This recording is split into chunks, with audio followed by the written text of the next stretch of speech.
Hello everyone, welcome to my channel Tanuja by studies. चलिए अब part 2 के बाद पार्ट 3 की बात करते हैं। मॉलिक्यूलर बेसिस ऑफ इनहेरिटेंस हम चैप्टर कर रहे हैं। यहाँ पे अब नेक्स्ट पार्ट हम बात करते हैं रेगुलेशन ऑफ जीन एक्सप्रेशन। देखो हमने जीन एक्सप्रेशन पूरा पढ़ लिया, रेप्लिकेशन, ट्रांसक्रिप्शन एंड ट्रांसलेशन, ठीक है।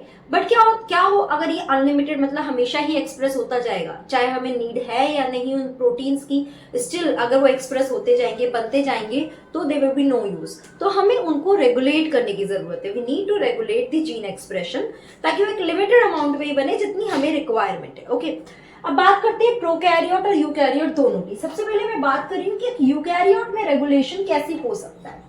यूकैरियोट में क्या होता है, क्योंकि कॉम्प्लेक्स मैकेनिज्म है, अलग अलग लेवल पे हम इन्हें रेगुलेट कर सकते हैं। सबसे पहले या तो ट्रांसक्रिप्शन लेवल पे क्या हो कि रेप्लिकेशन हो जाए, उसके बाद ट्रांसक्रिप्शन ही ना हो।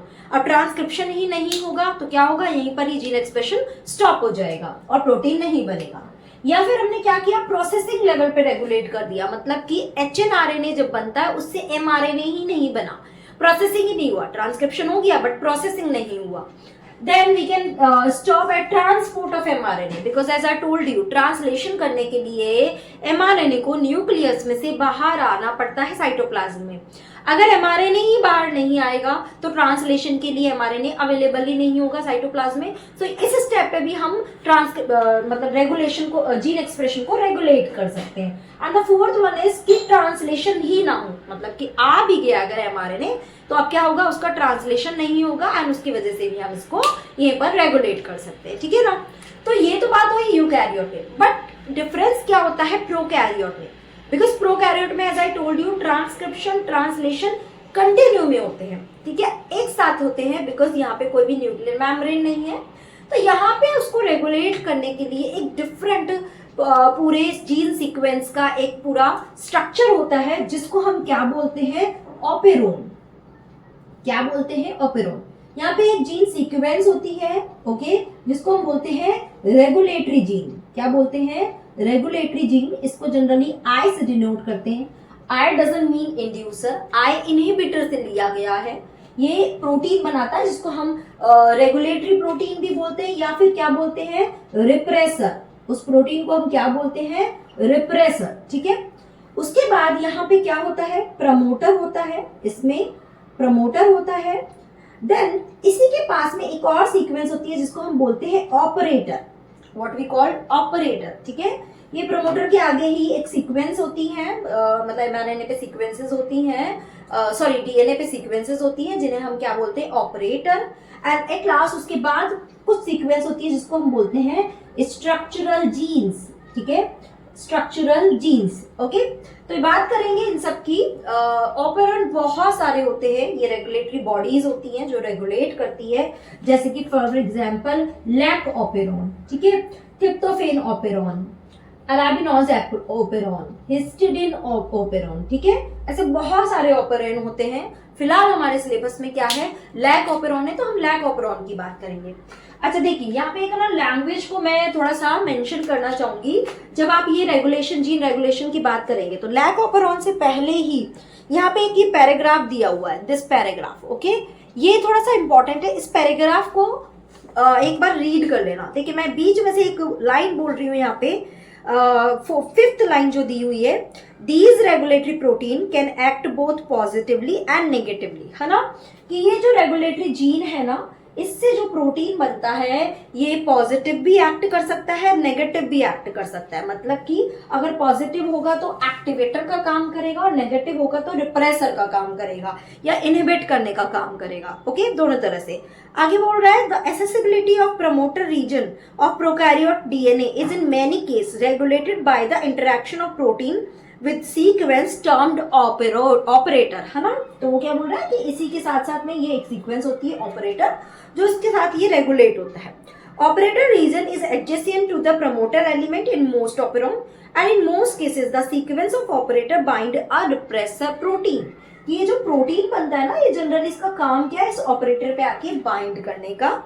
सो यहाँ पे बहुत सारे एग्जाम्पल दिए हुए हैं। जो लैक ऑपरेटर जो है, it present only in lac operon. तो हम यहाँ पे चलिए अब बात करते हैं एक लैक ऑपेरॉन की, कि एक लैक ऑपेरॉन वर्क कैसे करता है। ओके, तो चलिए पहले तो इसका ऑपेरॉन मॉडल जो है वो बना लेते हैं। ओके, ये और ध्यान रखना, ये किसने दिया था? It was given by Jacob and Monod. ये याद रखना, कई बार आ जाता है आपके एमसीक्यूज में। ओके, सो लैकोपेरॉन का अगर हम स्ट्रक्चर बनाए तो इसमें ये सारी चीजें प्रेजेंट होगी जो अभी अभी मैंने बात करी। तो बना लेते हैं। ये हमारा क्या है? It is regulatory gene, then promoter, फिर ऑपरेटर, और फिर यहाँ पे स्ट्रक्चरल जीन है। कौन कौन से? Z, Y, A। यहाँ रेगुलेटरी जीन का प्रमोटर है जो रेगुलेटरी जीन से क्या बनाएगा? प्रोटीन बनाएगा। ठीक है। Z क्या करता है? इट रिलीजेस दी, या मैं अलग से लिख के बता देती हूं, Z क्या बनाता है? Beta galactosidase. ओके। Y क्या बनाता है? परमिएज। ये परमिएज रिलीज करता है। And A releases the trans acetylase. Trans acetylase. Clear? चलिए बात करते हैं तीनों की। सबसे पहले ध्यान रखना, बीटा गैलेक्टोसाइडेज का काम क्या होता है? ये करता है क्या? जो लैक्टोज होता है उस लैक्टोज को ब्रेक करता है ग्लूकोज में और गैलेक्टोज में। ठीक है, ग्लूकोज और galactose. See lactose is a disaccharide, उसको ब्रेक करने का काम करेगा। सी ओवरऑल ये लैकोपेरॉन किस लिए है? लैक्टोज को यूज करने के लिए, है ना। परमीज का काम क्या है? It provide the entry of beta galactosidase. Beta galactosidase, है ना। एज वेल एज आप लैक्टोज की बात करो, लैक्टोज को भी इन सेल, बेसिकली लैक्टोज को सेल के अंदर एंट्री इसी की वजह से मिलती है। एंड ट्रांस एसिटाइलेज, ये सब मिलकर क्या करते हैं? Metabolism of lactose. लैक्टोज का पूरा मेटाबॉलिज्म इन सब से मिलकर होता है। ये कुछ फंक्शन है, याद रखने हैं, ये इंपॉर्टेंट है, आते हैं। ठीक है। अब चलिए काम कैसे करता है वो बात करते हैं। जब लैकोपेरॉन क्या होता है? ऑफ होता है, मतलब when it is not functioning. Generally ये फंक्शन नहीं कर रहा है। ओके, तो क्या होता है? इससे इसका एमआरएनए बना, इस एमआरएनए से क्या बना? एक प्रोटीन बना, जिसको हमने क्या बोला? It is called repressor. ठीक है, it is called repressor. As I told you, इस रिप्रेसर का काम क्या है? जाकर सीधा इस ऑपरेटर पे बाइंड हो जाना, जाकर सीधा ऑपरेटर पे बाइंड हो जाना। ओके। अब प्रमोटर पे क्या आएगा? हमारा आरएनए पॉलीमरेज आएगा, क्योंकि उसको क्या करना है? ये आगे जितने भी स्ट्रक्चरल जीन है इनका ट्रांसक्रिप्शन करना है, देन उनका ट्रांसलेशन होगा। तो अभी आरएनए पॉलीमरेज के रास्ते में आप मान के चलो एक ऑब्स्टेकल आ गया, ये रिप्रेसर बाइंड हुआ, ऑब्स्टेकल आ गया, ये आरएनए पॉलीमरेज आगे जा ही नहीं पा रहा है, ये आगे पॉलीमरेज आगे जा ही नहीं पा रहा है। So it is not able to go further and इनका ट्रांसक्रिप्शन नहीं होगा। क्या होगा? Transcription not takes place. Okay, हुआ ही नहीं। ओके, और उसकी वजह से क्या होगा? कोई प्रोडक्ट नहीं बन रहा है, यानी कि लैकोपेरॉन ऑफ है। अच्छा, अब ये ऑफ कब होता है उसकी बात करते हैं। अगर मैं बात करूं आपसे कि मेन एनर्जी सोर्स क्या है, तो वी विल से कि ma'am glucose is the energy source. Okay, ऐसे ही बैक्टीरिया भी, यानी इकोलाई भी, अगर उसको ग्लूकोज मिलेगा तो वो सीधा ग्लूकोज लेगा और सीधा उसको ब्रेक करके एनर्जी रिलीज करेगा, है ना। अगर उसको साथ में लैक्टोज भी दिया जाएगा तो वो क्यों लेगा? क्योंकि लैक्टोज को उसे ब्रेक करना पड़ रहा है अगेन ग्लूकोज में। सो क्यों करेगा एक्स्ट्रा एफर्ट ना? सीधा ही बेसिक एनर्जी सोर्स ले लिया ग्लूकोज एंड सीधा उसने काम करना शुरू करा। But what if glucose is not present outside the environment? उसकी न्यूट्रिएंट मीडियम में ग्लूकोज है ही नहीं, सिर्फ हमने उसको लैक्टोज दिया। उस टाइम क्या करना पड़ेगा? उसको लैकोपेरॉन को ऑन करना पड़ेगा, अदरवाइज ये हमेशा ऑफ रहता है। ठीक है, तो क्या होता है? Generally normal state, normally this lac operon is always of because there is no need to use these lactose because already glucose is available. So इसलिए हम इसको जनरली क्या बोलते हैं? We generally call it as a negative regulation. Okay? क्योंकि generally तो ये क्या कर रहा है? ये रिप्रेसर प्रोटीन बाइंड करके इसको ऑफ करके रख रहा है। सो ये क्या है? नेगेटिव रेगुलेशन है। क्लियर हुआ इतना? चाहो तो एक स्क्रीनशॉट ले लो because I am going to rub this one. Okay, अब बात करते हैं कि अगर इसमें हमने ग्लूकोज दे दिया, सॉरी ग्लूकोज नहीं मिला और लैक्टोज मिला, तो मैं यहाँ पे तो लिख देती हूँ कि व्हेन क्या होगा? ग्लूकोज अवेलेबल और लैक्टोज नॉट। और आप बोल सकते हैं कि लैक्टोज अगर होगा भी तो भी वो ग्लूकोज को ही प्रेफर करेगा, है ना। चलिए अब बात करते हैं when only lactose is available, तो अब उस केस में लैकोपेरॉन कैसे ऑन होगा उसकी बात करते हैं। तो again we are drawing this lac operon, okay, ठीक है। ये तो क्या होगा, जनरली ये हमेशा एक्सप्रेस रहता है, एमआरएनए बना, इसमें रिप्रेसर प्रोटीन बना। अब ये क्या करना है, इसको जाके ऑपरेटर पे बाइंड हो जाना है, बट आउटसाइड यहाँ पे हमने क्या दे दिया, मीडियम में लैक्टोज। अब ध्यान रखना लैक्टोज या एलोलैक्टोज इसमें से कोई भी आया तो वो क्या करेगा, इसके साथ आके बाइंड हो जाएगा और उसको वहां पर नहीं जाने देगा, ऑपरेटर के पास नहीं जाने देगा। जब ये ऑपरेटर के पास नहीं जाएगा तो यहाँ पे जब आरएनए पॉलीमरेज आया, it can go easily further, और इसने इसके रिस्पेक्टिव एमआरएनए बना दिए, ये इसके रिस्पेक्टिव एमआरएनए बना दिए। इस एमआरएनए से इनके रिस्पेक्टिव क्या ट्रांसलेशन होकर प्रोटीन बन जाएंगे। तो इससे क्या बना, बीटा, मैं सिर्फ जीएल लिख रही हूँ, गैलेक्टोसाइडेज, इसमें बना परमीएज और इसमें बना ट्रांस एसिटाइलेज, ठीक है। तो बीटा गैलेक्टोसाइडोज ने इस लैक्टोज को यूज किया और उसको ब्रेक कर दिया ग्लूकोज और गैलेक्टोज में, जिसको सेल आगे फर्दर मेटाबोलाइज करेंगे ग्लूकोज को, ओके। तो इस कंडीशन में इस लैकोपेरॉन को हम क्या बोलते हैं, इट इज ऑन।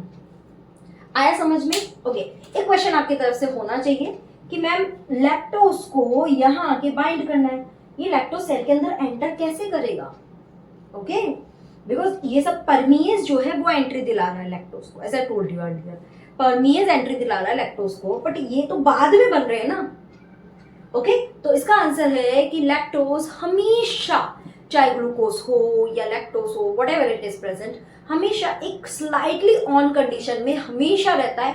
थोड़ा बहुत इनसे ये प्रोडक्ट बनते रहते हैं तो परमीएज बनता रहता है। ये परमीएज जब थोड़ा बहुत बनता है तो उससे लैक्टोज को एंट्री मिलती है, लैक्टोज बाइंड होता है, बाइंड होके अब ये फुल फेज में काम करने लग जाते हैं, फिर ये 100% काम करने लगते हैं और फिर प्रॉपर ऑन कंडीशन में हो जाते हैं।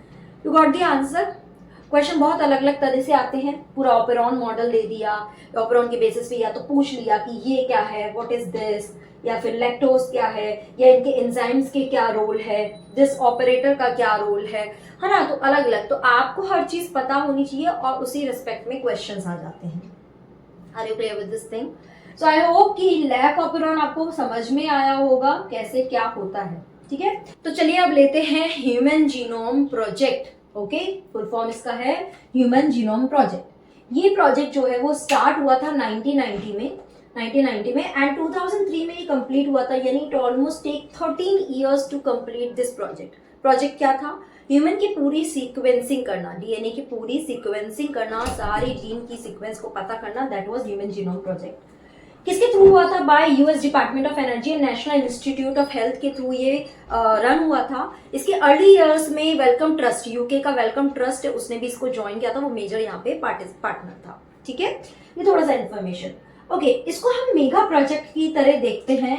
क्यों देख रहे हैं मेगा प्रोजेक्ट की तरह, कुछ पॉइंट्स हैं उसकी वजह से, ये सब्जेक्टिव पॉइंट ऑफ व्यू में आता है ज्यादातर। एक तो $9 बिलियन इसमें लग गए थे, बहुत लार्ज टेक्निकल स्टाफ यहाँ पे यूज हुआ था। 3300 बुक्स में, इसमें मतलब जितना भी सीक्वेंसिंग निकल के आया उनको जब हमने फीड किया, मतलब बुक्स में लिखना शुरू किया, 3300 बुक्स की रिक्वायरमेंट हुई। हर बुक में 1000 पेजेस एंड ईच पेज पे 1000 लेटर्स थे, सो यू कैन मल्टीप्लाई, है ना, इन सबको मल्टीप्लाई करो, यू विल गेट सच, मतलब सो मेनी लेटर्स, ओके ना। इतना बड़ा डेटा है, उसको स्टोर करने के लिए लार्ज अमाउंट में, लार्ज नंबर में हमें कंप्यूटर्स की जरूरत पड़ी। तो अब बायोइन्फॉर्मेटिक्स पे बहुत ज्यादा डेवलपमेंट होने लगा, कंप्यूटर से रिलेटेड इन्वेंशंस और बहुत सारे डेवलपमेंट होने लगे। कितना बेस पेयर आइडेंटिफाई हुआ, 3 × 10⁹ base pair were identified in human DNA, okay. इसके गोल्स क्या थे, पहला तो था कि हमें ये जितना भी ह्यूमन का डीएनए है 3 × 10⁹ बेस पेयर, उन सबका सीक्वेंसिंग करना है। फिर बात आ जाती है कि भाई स्टोरेज, अब इतना सारा स्टोर कैसे करना है, तो स्टोर यानी कि डेटाबेस में इसको स्टोरेज का, गोल था। देन उसके बाद इस पे एनालिसिस, डेटा एनालिसिस करना, जितने भी जीन्स अराउंड 20,000 to 25,000 जीन्स जो थे उन पे हमारा टारगेट था कि उन सब जीन को पता करना है। एंड उसके बाद एथिकल, इसको चाहो तो लिख लो, it's ethical social legal social issues पे भी काम करना था, क्योंकि ड्यूरिंग दिस ऑल सीक्वेंसिंग बहुत सारे एथिकल इश्यूज भी आ रहे थे, बहुत सारे एनिमल्स ये भी यूज हो रहे थे, तो there are so many ethical social legal issues थे, उनसे भी डील करना था। So these all are the goals of human genome project. Okay, अब बात करते हैं कि किस मेथड पे ये बेस्ड था, क्या मेथोडोलॉजी यूज किया गया था ह्यूमन जीनोम में। देखिए, दो मेथोडोलॉजी दी गई थी उस वक्त, एक को बोलते हैं एक्सप्रेस सीक्वेंस टैग, क्या बोलते हैं, एक्सप्रेस सीक्वेंस टैग, और दूसरे को बोलते हैं सिंपल सीक्वेंस एनोटेशन। इसका काम क्या था, ये क्या कह रहा है कि पूरे डीएनए में एज वी नो कि एक कोडिंग पार्ट होता है, एक कोडिंग पार्ट होता है और एक नॉन कोडिंग पार्ट होता है, ठीक है ना। मान लो ये कोडिंग है और जो ब्लैक वाला है इट इज नॉन कोडिंग। वो कह रहा है जब नॉन कोडिंग पार्ट कुछ कोड ही नहीं करता है, no need of finding the sequence of non coding, सिर्फ कोडिंग पार्ट की ही सीक्वेंसिंग करो, ठीक है, कोडिंग पार्ट की ही सीक्वेंस करो। तो वो क्या बोलता है, ये नीट में क्वेश्चन आया हुआ है, express sequence tags are those sequence of DNA which express as RNA। अब ऑप्शन क्या आए थे आपको, which express as RNA, which express as protein, है ना, तो कंफ्यूजिंग है बिकॉज एक्सप्रेस प्रोटीन भी हो रहा है, बट यहाँ पे जो दिया हुआ है the sequence express sequence tags are those sequence which express as RNA। ठीक है, क्लियर है, ये ध्यान रखना। बट सीक्वेंस एनोटेशन क्या बोल रहा है कि हम दोनों ही सीक्वेंस पता करेंगे, हम कोडिंग भी पता करेंगे, हम नॉन कोडिंग भी पता करेंगे, ठीक है ना, सब कुछ पता करेंगे। And later on this was preferred, later on sequence annotation को प्रेफर किया गया, इस मेथड को यूज किया, हमने सारी सीक्वेंस पता करी, बिकॉज नॉन कोडिंग सीक्वेंस का भी अपना एक अलग रोल है, बात करेंगे डीएनए फिंगरप्रिंटिंग में, ठीक है। तो सीक्वेंस एनोटेशन वाज प्रेफर्ड। अब बात करते हैं मेथड, कैसे करते हैं, क्या करना है। पहले तो हमें ह्यूमन डीएनए का करना है, तो human DNA was isolated from any human cell, okay. वहां से डीएनए आइसोलेट करने के बाद व्हाट वी डू, हमने क्या किया, इसका आरई क्या बोलते हैं, restriction endonuclease. I know this is a new term, हमें लाइक वैसे तो ये क्रैश कोर्स है, तो you all must be aware about this term, first time पढ़ रहे हो तो ये न्यू टर्म है क्योंकि बायोटेक्नोलॉजी में इंट्रोड्यूस होती है। आरई एक एंजाइम है, बस आप ये ध्यान रखिए, जो डीएनए में एक पर्टिकुलर सीक्वेंस को रिकॉग्नाइज करता है और वहां पे जाके कट लगा देता है, क्योंकि एक बार में पूरे एक लॉन्ग स्ट्रेच ऑफ डीएनए के सीक्वेंसिंग करना इज क्वाइट नॉट पॉसिबल, ठीक है, टेक्निकली बहुत इश्यूज होते हैं, तो हमें उनको पीसेस में ब्रेक करके और फिर छोटे छोटे पीस का सीक्वेंस पता करना है और फिर सबको अलाइन कर देना है, ठीक है। तो क्या करते हैं, डीएनए को आरई से ट्रीट कराते हैं, तो बहुत सारे हमें क्या मिलेंगे, डीएनए के ऐसे फ्रेगमेंट्स मिल जाएंगे, ओके। इन सब फ्रेगमेंट्स को अब इनकी हमें सीक्वेंस पता करनी है हर फ्रेगमेंट की। क्या होता है ना, जब भी हम एक्सपेरिमेंट करते हैं तो ऐसा नहीं है फर्स्ट टाइम में हमारा एक्सपेरिमेंट सक्सेसफुल होगा, दे में भी सब एरर, नहीं पता हो पाया, तो हम एक ही पीस के पहले मल्टीपल कॉपीज बनाते हैं ताकि हम सब पे एक्सपेरिमेंट करेंगे, किसी में तो हमें फुल उसका सीक्वेंस पता चलेगा। So what we have to make clone, we have to make clone, तो हम इसे डालते हैं वेक्टर में, दो ऑर्गेनिजम्स की हेल्प से हम इसको कर सकते हैं, इधर बैक्टीरिया, ठीक है, यहाँ पे हमने बैक्टीरिया को यूज किया, या फिर ईस्ट को, तो इसे हम बोलते हैं, ये वेक्टर के नाम है bacterial artificial chromosome, yeast artificial chromosome, नाम याद रखना, bacterial artificial chromosome, yeast artificial chromosome, ये वेक्टर के नाम है जो रिस्पेक्टिव होस्ट सेल में जाके वहां पे इनको मल्टीप्लाई कराते हैं और यहाँ से हमें एम्प्लीफिकेशन हो जाता है, मतलब हमें बहुत सारे क्लोन्स मिल जाते हैं। बहुत सारे हर फ्रेगमेंट्स के क्लोन्स मिलने के बाद फिर हम इसको सीक्वेंसिंग करते हैं बाय सेंगर्स मेथड। ये सेंगर्स एक साइंटिस्ट जिन्होंने सीक्वेंसिंग मेथड को फाइंड आउट किया, इन्होंने डीएनए का तो सीक्वेंस किया ही, इन्होंने प्रोटीन का भी सीक्वेंसिंग किया है, ओके। बहुत डीप में नहीं जाएंगे क्योंकि हमारे स्टडी में, हमारे सिलेबस में नहीं है, हम बस थोड़ा सा देखेंगे ये एक्चुअली किसके ऊपर होता है, ओवरलैपिंग फ्रेगमेंट्स कुछ होते हैं जिसके बेसिस पे ये सीक्वेंसिंग करते हैं, ठीक है। देखो बात क्या होती है, जब ये बहुत सारे फ्रेगमेंट्स मिलते हैं, हम सीक्वेंसिंग तो पता चल जाएगा, बट हमें कैसे पता कि इस फ्रेगमेंट के बाद ये वाले फ्रेगमेंट को ही लेना है। मान लो मैंने इनको नंबर दे दिया 1 2 3 4, हो सकता है हम 3 को इसके साथ जोड़ दें, हाउ डू वी नो कि भाई 1 के पास 2 ही आएगा, है ना, ये कैसे पता करना है इतने सारे फ्रेगमेंट्स में। तो ओवरलैपिंग सीक्वेंस होती है, हर फ्रेगमेंट में कुछ ओवरलैपिंग सीक्वेंस होती है, तो उस फ्रेगमेंट का ओवरलैपिंग सीक्वेंस दूसरे फ्रेगमेंट के सीक्वेंस के साथ अगर मैच करता है तो हमें पता चल जाएगा इस फ्रेगमेंट के बाद दूसरा यही फ्रेगमेंट आएगा, ठीक है। तो सारी सीक्वेंसिंग करने के बाद हम इसे ओवरलैपिंग फ्रेगमेंट्स के बेसिस पे we find out the whole sequence और सबको ओवरलैप करके एंड कंप्लीट हमें एक सीक्वेंस पता चल जाती है। क्लियर है यहाँ तक, ठीक है। तो ये तो कुछ मेथड की बात करी, कैसे क्या है, मतलब बेस क्या है, ओके। जब हमने ह्यूमन जीनोम प्रोजेक्ट पूरा कर लिया तो उसके बाद हमारे पास क्या क्या डेटाज आए उनकी बात करते हैं। तो चलिए आइए देखते हैं इसके क्या क्या सेलिएंट फीचर्स, हमारे पास कुछ डेटा निकल के आया। ऐसे ये डायरेक्ट डेटाज है, कुछ कुछ क्वेश्चन एमसीक्यूज में निकल जाते हैं। सबसे पहले तो 3164.7 मिलियन न्यूक्लियोटाइड्स यहाँ पे फाइंड आउट किए गए। क्रोमोसोम 1 जो है सबसे लेट मतलब सीक्वेंस हुआ था। वैसे तो ये प्रोजेक्ट 2003 में कंप्लीट हुआ, बट एक क्रोमोसोम 1 था जो 2006 में जाके कंप्लीट हुआ, क्योंकि उसमें कितने 2968 जीन थे, ठीक है। जीन, एक जीन में ही बहुत सारे बेसेस होते हैं, लाइक 3000 बेसेस एक जीन में। तो मतलब इमेजिन कितना बड़ा डेटा है, राइट। जबकि क्रोमोसोम वाई सबसे स्मॉलेस्ट क्रोमोसोम में 231 जीन ही है, तो ये बहुत जल्दी आइडेंटिफाई हो गया था, ओके। लार्जेस्ट अगर हम जीन की बात करें तो वो कौन सा निकल के आया, डिस्ट्रोफिन। इसका 2.4 मिलियन बेसिस का ये बना हुआ है, लार्जेस्ट जीन की बात करते हैं, ठीक है। उसके बाद 99.9% हम उसमें जब पता किया तो 99.9% न्यूक्लियोटाइड हर पीपल का, हर ह्यूमन बीइंग का सेम है। ओनली 0.1% ही है जो हम एक दूसरे से डिफर है, और इसी के बेसिस पे हम डीएनए फिंगरप्रिंटिंग करते हैं ना, जिसकी बात करेंगे आगे। लेस देन 2% जीन ही है जो आगे एक्सप्रेस होकर प्रोटीन बनाता है, बाकी का कोई हमें इतना फंक्शन भी नहीं पता। अराउंड 50% तो अभी तक आइडेंटिफाइड भी नहीं हुए सही से, ठीक है। जब हमने सीक्वेंसिंग किया तो उसमें we found that there are certain repetitive sequence. कुछ सीक्वेंस है जो बार बार रिपीट हो रही है, समटाइम्स 100 टाइम्स और इवन 1000 टाइम्स वो रिपीट हो रही है। उन रिपीटेटिव सीक्वेंस को we call it as satellite DNA. ये कैसी है, नॉन कोडिंग है, बट क्रोमोसोम की स्टडी, एवोल्यूशनरी पैटर्न स्टडी करने में इसका बहुत बड़ा रोल रहा है, ओके। नॉन कोडिंग पार्ट है, इसलिए ही सीक्वेंस एनोटेशन को प्रेफर किया गया, नॉन कोडिंग पार्ट भी पता करना जरूरी था। ये सैटेलाइट यहाँ पे 3 तरह की सीक्वेंस होती है। एक होती है मॉडरेट रिपीटर, यानी कि 150 to 300 बेस पेयर की सीक्वेंस है जो बार बार रिपीट होती है। दूसरी है, इसको एक्चुअली ट्रांसपोजोन बोला जाता है, it is called transposons, right. फिर है मिनी सैटेलाइट जो 11 to 60 बेस पेयर की, जिसको हम बोलते हैं VNTR। क्या है, variable number tandem repeats, okay. यही है जो हमारे डीएनए फिंगरप्रिंटिंग में यूज होता है और एक पर्सन को दूसरे पर्सन से डिफरेंट करता है, okay. Otherwise we all are same.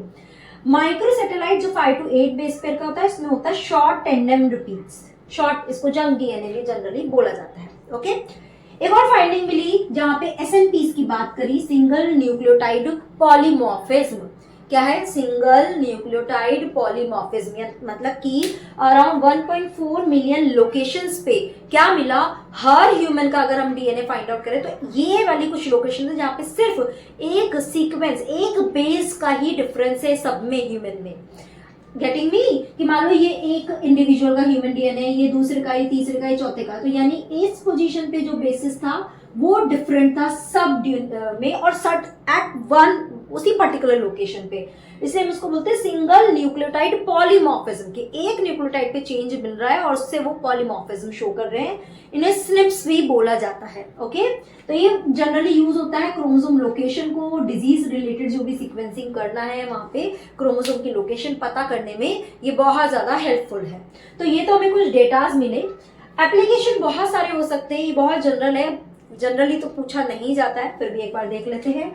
Antibiotic का formation we can do, mapping of elements, transposon, इनका मतलब प्लेस का है, मैप का है, मतलब कि कहाँ पे प्रेजेंट है, वो मैपिंग हम कर सकते हैं। डिजीज का आइडेंटिफिकेशन में ये बहुत बड़ा रोल कर रहा है, क्योंकि सीक्वेंस पता कर गया तो हमें पता चलेगा डिजीज किस सीक्वेंस में चेंज होने से हो रही है। Mechanism of forming tissue, organ tumour, ये सब कैसे हो रहे हैं, and healthier and longer life हम कैसे कर सकते हैं, मतलब इसमें और बेटर हम क्या कर सकते हैं, सीक्वेंसिंग में क्या और हम चेंजेस कर सकते हैं। तो ये बहुत बड़ा एक रिवोल्यूशनरी प्रोजेक्ट था जिसने बहुत सारी चीजों को बताया और हम उससे रिलेटेड ह्यूमन की और बेटर लाइफ के लिए जा सकते थे। ठीक है, तो यहाँ पे हमारा खत्म होता है ह्यूमन जीनोम प्रोजेक्ट। अब हम सिर्फ और सिर्फ इस VNTR पे बात करेंगे कि इसके बेसिस पे हम DNA फिंगरप्रिंटिंग कैसे कर सकते हैं। तो चलिए अब ले लेते हैं जल्दी से लास्ट टॉपिक इस चैप्टर का, विच इज DNA फिंगरप्रिंटिंग। चलिए समझते हैं है क्या ये। देखिए प्रीवियस टॉपिक में हमने बात करी ह्यूमन जीनोम प्रोजेक्ट की, जहां पे हमने क्या बोला कि 99.9% ह्यूमन का DNA कैसा होता है, सेम होता है। ओनली 0.1% जो है they are differ from each other. 99.9 और ह्यूमन DNA कितना है, 3 × 10⁹ बेस पेयर। इसका 1% यानी कि 3 × 10⁶ बेस पेयर जो है, इतने बेस पेयर में DNA जो है वो एक दूसरे से हम डिफरेंट होते हैं। उसी के बेसिस पे हम एक दूसरे से डिफरेंशिएट कर सकते हैं। ठीक है ना। Actually DNA fingerprinting generally like criminal cases में कि लाइक कैसे मैच करे कि ये वही पर्सन है जिसका हमें सैंपल मिला है, या फादर और सन का रिलेशन, ठीक है, पैटर्निटी जो भी इश्यूज होते हैं वहां सब में फॉरेंसिक जितनी भी स्टडीज होती है वहां पे इन सब का यूज किया जाता है DNA फिंगरप्रिंटिंग का। DNA फिंगरप्रिंटिंग का मतलब क्या है कि किसी भी ह्यूमन के DNA का कुछ ऐसी चीजें जो यूनिक है उसमें, जो किसी और में नहीं है, उसका हमने एक प्रिंट बनाया, एक ब्लू प्रिंट टाइप का बनाया, या आप बोल सकते हैं एक प्रोफाइल टाइप का बनाया, जो कि उसमें ही होगी और किसी इंडिविजुअल नहीं होगी एक्सेप्ट मोनोजाइगोटिक ट्विंस। ठीक है ना। देखिए मोनोजाइगोटिक ट्विंस का मतलब क्या है, एक ही जाइगोट से दो बच्चे बन जाना, दो फीटस बन जाना, दैट इज मोनोजाइगोटिक ट्विंस। तो डेफिनेटली वो तो आइडेंटिकली होंगे। उसके अलावा कोई भी इंडिविजुअल का DNA फिंगरप्रिंटिंग अगर हम निकाल कर देखेंगे तो एक दूसरे से डिफरेंट होगा। ठीक है, तो कुछ इस बेसिस पे कि हम 0.1% जो है उसकी यहाँ पे बात कर रहे हैं। ओके, तो सबसे पहले एलेक्स जेफरी ने इसको DNA फिंगरप्रिंटिंग को बताया।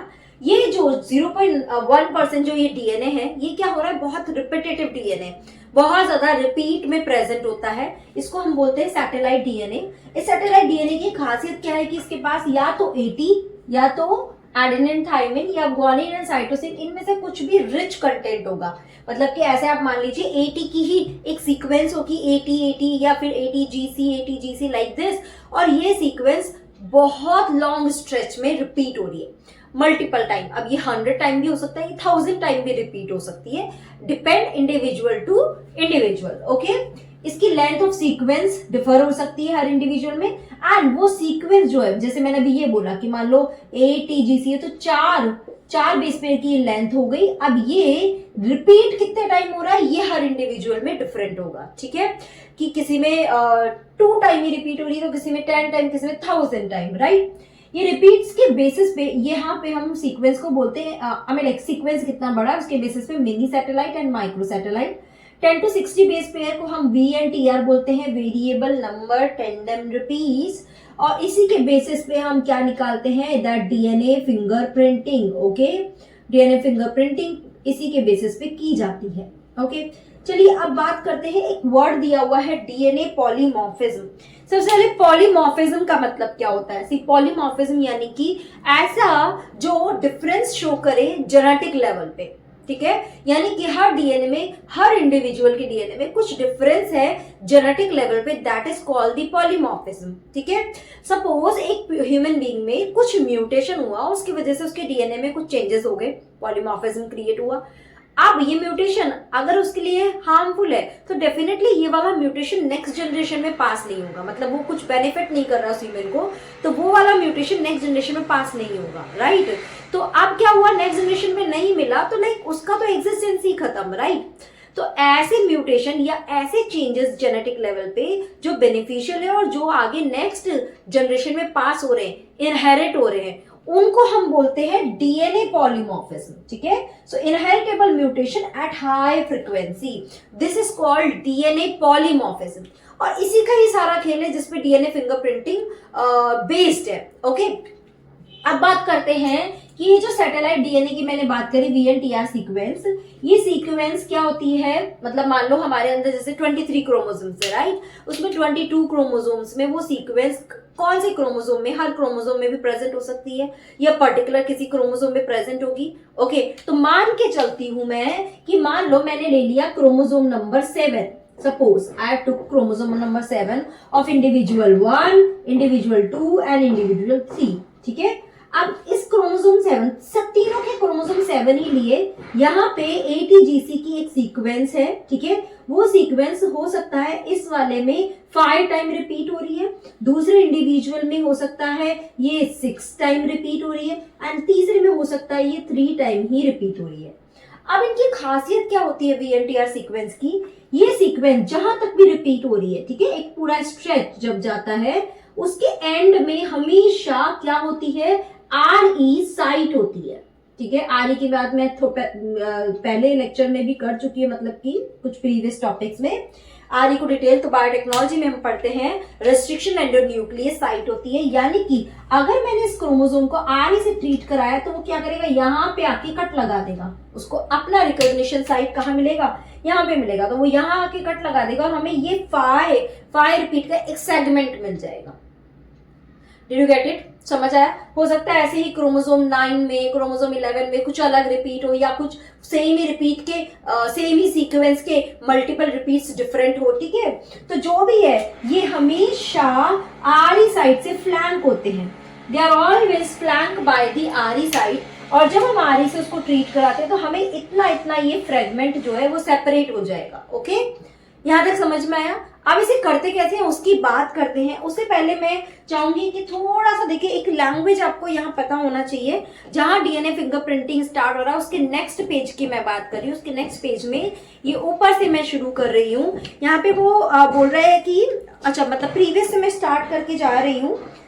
If a germ cell mutation does not seriously impair individual's ability to have offspring who can transmit the mutation, है ना, तो वो कह रहा है कि अगर कुछ इम्पैक्ट नहीं कर रहा है तो ये म्यूटेशन ट्रांसमिट हो जाएगा। It can spread to other member of population through sexual reproduction. Allelic, again alleles की बात कर रहे हैं, sequence variation has traditionally been described as a DNA polymorphism. If more than one allele at a locus occurs in human population with a frequency greater than 0.01, यानी कि जहां frequency ज्यादा मिल रही है म्यूटेशन की, यानी कि ये DNA polymorphism शो कर रहा है, यानी कि ये इनहेरिटेबल है। सिंपल टर्म में बोल रहे हैं कि inheritable mutation is observe in population at high frequency, it is referred as DNA polymorphism. The probability of such variation to be observed in non-coding DNA sequence would be higher. वो कह रहा है कि नॉन कोडिंग में इसकी probability ज्यादा होगी। क्यों? क्योंकि नॉन कोडिंग से कुछ कोड नहीं हो रहा है। सपोज अगर उससे कुछ खास नहीं प्रोडक्ट बन रहा है, या हो सकता है कुछ हार्मफुल प्रोडक्ट बनने वाला हो, तो वो बनेगा नहीं, तो यानी कि हम उसको इनहेरिट कर देंगे, हमें कोई इश्यू नहीं हो रहा है उससे। तो वही बोल रहा है would be higher as mutation in these sequence may not have any immediate impact in individual's reproductive ability. These mutations keep on accumulating generation after generation and form one of the bases of variability or polymorphism. और यही एक base बन गया कि हम individual एक से दूसरे से कैसे डिफरेंट है। There is a variety of different type of polymorphism ranging from single nucleotide change to very large scale changes. For evolution and speciation, such polymorphism play important role. ठीक है, मैं बस एक ये रीड करना चाह रही थी ताकि आप हर लैंग्वेज से अवेयर हो जाए। यहाँ से हो सकता है लैंग्वेज बेस्ड कुछ भी एक क्वेश्चन पिक कर सकते हैं, तो शुड बी अवेयर कि हाँ ऐसा कुछ मैंने रीड किया हुआ है। आया बात समझ में? नॉन कोडिंग में होता है ये म्यूटेशन हार्मफुल होगा तो नहीं आगे इनहेरिट होगा, बट अगर यूजफुल होगा तो वो इनहेरिट हो जाएगा। चलिए मेथोडोलॉजी पे जाते हैं कि इसमें मेथड्स कैसे कैसे होते हैं। सबसे पहले तो हमें डीएनए को आइसोलेट करना है, जिसका भी हमें डीएनए फिंगरप्रिंटिंग बनाना है उसके, मान लो हमें हेयर सैंपल मिला, ब्लड सैंपल मिला, चीक्स की सेल मिल गई, व्हाटएवर, किसी भी हर सेल में डीएनए सेम होगा, तो वहां से हम क्या करेंगे, सबसे पहले डीएनए को आइसोलेट करेंगे। आइसोलेट करने के बाद अब हमने क्या करना है, सेपरेशन ऑफ डीएनए फ्रेगमेंट। अब देखिए सीधा वो बात कर रहा है, जबकि यहाँ पे हम एक और चीज बताएंगे कि फिर उसको हम किससे ट्रीट कराएंगे, RE से ट्रीट कराएंगे। हम क्या ट्रीट कराएंगे, RE से। RE क्या करेगा, मान लो क्रोमोसोम 7 की बात कर रहे हैं तो वो यहाँ पे कट लगाएगा, तो बहुत सारे डीएनए के फ्रेगमेंट मिल जाएंगे, राइट। अब हमने उस फ्रेगमेंट्स को क्या करना है, सेपरेट करना है। कैसे कराना है, gel electrophoresis. Just minute. Okay, तो जेल इलेक्ट्रोफोरेसिस से हमने उसको सेपरेट कराना है। अब ये जेल इलेक्ट्रोफोरेसिस ये सब क्या होता है, ये बायोटेक्नोलॉजी में थोड़ा देखेंगे। आप बस ऐसा समझ लीजिए, एक टेक्निक है जिसमें फ्रेगमेंट्स अलग अलग लेंथ के हिसाब से सेपरेट आउट हो जाते हैं। ओके, और एक और चीज ध्यान रखना, जेल इलेक्ट्रोफोरेसिस में जो सबसे छोटा साइज होगा वो सबसे आगे भाग कर जाएगा, सबसे आगे मिलेगा उसका बैंड हमको, और जो बहुत पीछे रहेगा या बहुत बड़ा साइज का जो फ्रैगमेंट रहेगा, जैसे ये वाला होगा ना, ये हमें अगर इस जेल में मैं देखूं ना तो मुझे सबसे फ्रंट में मिलेगा, और ये वाला जो होगा जो सबसे बड़ा होगा वो मुझे सबसे पीछे मिलेगा। ये थोड़ा सा एक बेस ध्यान में रखना। उसके बाद वो क्या कर रहा है, ट्रांसफर ऑफ डीएनए फ्रैगमेंट। अब हमको ये जेल पे जो फ्रैगमेंट मिल गए, ये विजिबल नहीं होते हैं, ये ऐसे दिखाई नहीं देते हैं, ट्रांसपेरेंट रहते हैं। उसको हम क्या करेंगे, शिफ्ट करेंगे किस पे, एक नाइट्रोसेलुलोज मेम्ब्रेन पे या नायलॉन के मेम्ब्रेन पे। ये करंट की हेल्प से ये शिफ्ट किए जाते हैं, और इसको हम बोलते हैं सदर्न ब्लॉटिंग। क्या बोलते हैं, सदर्न ब्लॉटिंग। गॉट इट, ठीक है। इसको हम बोलते हैं डीएनए का शिफ्ट करना है, सदर्न ब्लॉटिंग। कर दिया हमने उस मेम्ब्रेन पे शिफ्ट। अब हम उस मेम्ब्रेन को ट्रीट कराते हैं एक लेबल्ड वीएनटीआर प्रोब से, जो वहां जाके स्टिक हो जाएगा। It's like this. मान लो मैंने एक कॉम्प्लीमेंट्री प्रोब दिया, अब सपोज ये यहाँ पे शिफ्ट एक डीएनए फ्रेगमेंट आया, ये प्रोब यहाँ जाके बाइंड हो जाएगा। लेबल्ड प्रोब मतलब ये अपने साथ फ्लैग लेके चल रहा है, आप तो ऐसे समझिए, मतलब रेडियो लेबल्ड है, ये फ्लैग लेके चल रहा है, ये यहाँ जाके बाइंड हो जाएगा, ठीक है। और जब हम इसे यूवी रेज के नीचे देखेंगे इस पूरी मेम्ब्रेन को, तो जहां जहां ये बाइंड होगा ना वहां इल्यूमिनेशन दिखेगा, ऑरेंज कलर दिखेगा। This is how we can get कि ओके डीएनए कैसे कैसे सेपरेट हुआ है, ये उसकी पर्टिकुलर कोई पैटर्न में वो सेपरेट हुआ है। वो बेसिकली हमें डीएनए फ्रेगमेंट का एक सेपरेशन पैटर्न देखना है कि उस जेल पर वो कैसे सेपरेट हुआ है, कितने बैंड मिले हैं, कहाँ कहाँ मिले हैं, उसको हमें बेसिकली देखना है। चलिए अब इसको मैं एग्जाम्पल्स के थ्रू आपको समझाती हूँ कि एक्चुअल में क्या किया जा रहा है। तो चलिए अभी समझते हैं डीएनए फिंगरप्रिंटिंग कैसे परफॉर्म किया जाता है। देखिए यहाँ पे मैंने कुछ फिगर्स से बनाए हैं, देख समझते हैं। मान के चलिए एक क्राइम सीन है जहां पर कुछ क्राइम हुआ है और वहां से हमें एक ब्लड सैंपल मिला है। उस ब्लड सैंपल से हमने एक डीएनए फिंगरप्रिंटिंग करके एक डीएनए का प्रोफाइल बनाया। अब हम चाहते हैं इसको मैच करें, तो हमें 2 पर्सन पे, अगर हम सस्पेक्ट पर्सन है 2, कौन कौन से हैं, इंडिविजुअल ए और इंडिविजुअल बी, हमने उसका भी डीएनए प्रोफाइलिंग बनाया और फिर हम मैच करेंगे, जिससे एग्जैक्ट मैच हो जाएगा वो ही क्रिमिनल वहां पे हो जाएगा, प्रूव हो जाएगा। ओके, तो जो ब्लड सैंपल मिला उसको जस्ट आई एम टेकिंग कि ये कोई सी सैंपल है। ओके, ये कोई सी सैंपल है। इसमें मैंने क्या लिया, उस ब्लड सैंपल का क्रोमोसोम 7, क्रोमोसोम 2 और क्रोमोसोम 16 का मैंने सैंपल लिया, ठीक है। अब ध्यान रखना, एज आई टोल्ड यू कि ये जो वीएनटीआर सीक्वेंस होती है कितने टाइम में रिपीट होती है, उसके बाद ये किससे फ्लैंक होती है, आरई साइड से फ्लैंक होती है। तो जब हम आरई से ट्रीट कराएंगे तो ये उतने फ्रेगमेंट वाला ब्रेक हो जाएगा। ओके, तो अभी मैं इस पे नहीं लेके चल रही हूँ, मैं इंडिविजुअल ए और बी को समझा रही हूँ। ये मैंने क्या ड्रॉ किए हैं, एज यू नो कि क्रोमोसोम हमेशा पेयर में प्रेजेंट होते हैं, ठीक है ना। और ये भी हमें पता है कि एक कहाँ से होता है, फादर से आता है जिसको हम पैटर्नल क्रोमोसोम बोलेंगे, और एक हमें कहाँ से मिलता है, मदर से मिलता है जिसको हम मैटरनल क्रोमोसोम मिलेंगे। ध्यान रखना, तो ये भी ध्यान रखना, पैटर्नल और मैटरनल जो क्रोमोसोम आ रहा है सेम कैरेक्टर्स के लिए, उसमें भी वो रिपीट्स अलग अलग हो सकती है, क्योंकि फादर और मदर भी तो एक दूसरे से डिफरेंट है ना। ओके, तो मान लो क्रोमोसोम 7 पे वो वीएनटीआर जो सीक्वेंस है वो पैटर्नल वाले में 3 टाइम रिपीट हो रही है, so I am making 3 time repeat हो रही है, ठीक है ये। ओके, और मैटरनल में आ रही है तो यहाँ पे वो 4 टाइम ये सीक्वेंस रिपीट हो रही है, और जब 4 टाइम रिपीट होगी उसके बाद जब यहाँ पे आएंगे तो यहाँ पे आरई सीक्वेंस होगी, जिससे हमें ए वाला सेगमेंट मिल जाएगा, ठीक है।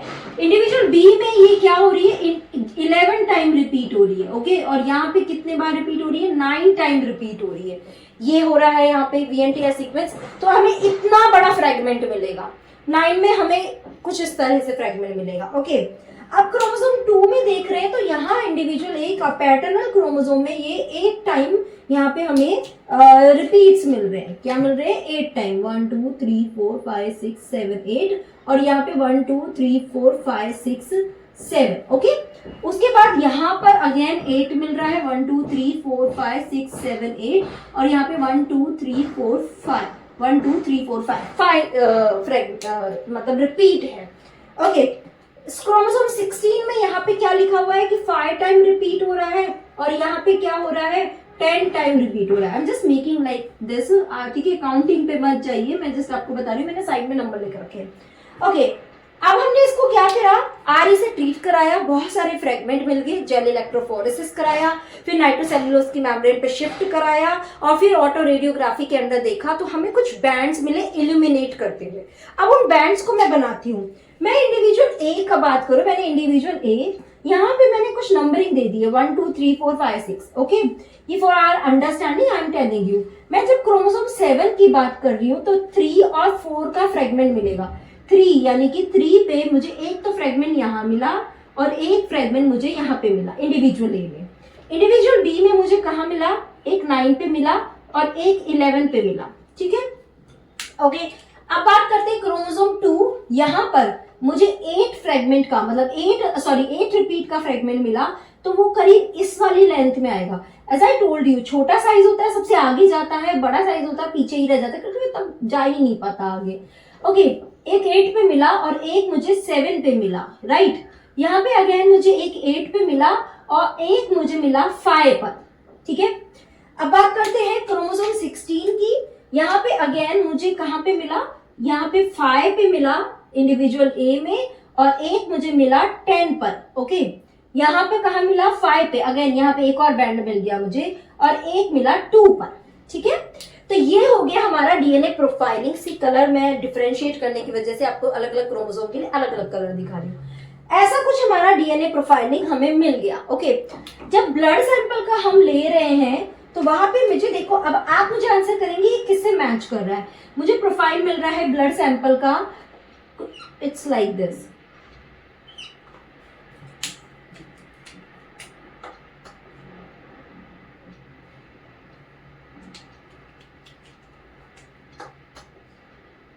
I got this profile. ठीक है, तो अब ये एग्जैक्टली किससे मैच कर रहा है, आपके इंडिविजुअल बी से, यानी individual B is the person who was present at that crime spot और उसने ही क्राइम किया है।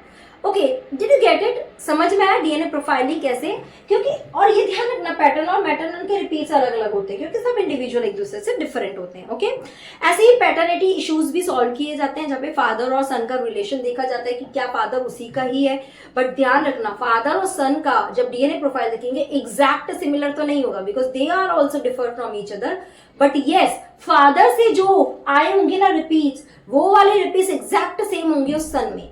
आधे रिपीट्स मदर से आए होंगे, आधे रिपीट्स फादर से आए होंगे, एज आई टोल्ड यू, है ना। एक क्रोमोसोम मदर से आया होगा, एक फादर, तो एक जो है ये सेम, तो काफी हद तक वो सेम होगा सन का फादर के साथ। तो हम बता सकते हैं कि यस, ये उसका ही फादर है या उसका ही ये सन है। This is how we can check father son relationship. Okay, तो ये सब फॉरेंसिक साइंस में डीएनए फिंगरप्रिंटिंग की जाती है। आई होप कि आपको ये क्लियर हुआ होगा कि एग्जैक्टली कैसे किया जा रहा है। ठीक है ना, इस पे क्वेश्चंस आते हैं, मैथड्स के ऊपर क्वेश्चंस आते हैं, मैथड्स की पूरी सीक्वेंस पूछी जाती है। ठीक है, यहीं पे हमारा ये चैप्टर खत्म होता है। Yes, one more thing, I will share the DPP of this chapter in Telegram channel. वहां से आप ये डीपीपी लीजिए, सॉल्व करिए। Okay, if you want online based some questions तो मैं वो भी कंडक्ट करा सकती हूँ, but show me your dedication. आपका दिखाइए कि आप मतलब कितना डेडिकेशन से स्टडी करना चाहते हैं या आप कितना बेनिफिट लेना चाहते हैं। ठीक है, तो यहां तक करिए इसको कंप्लीट। नेक्स्ट चैप्टर हम एवोल्यूशन को लेंगे। चलिए, take care, bye bye, keep doing study.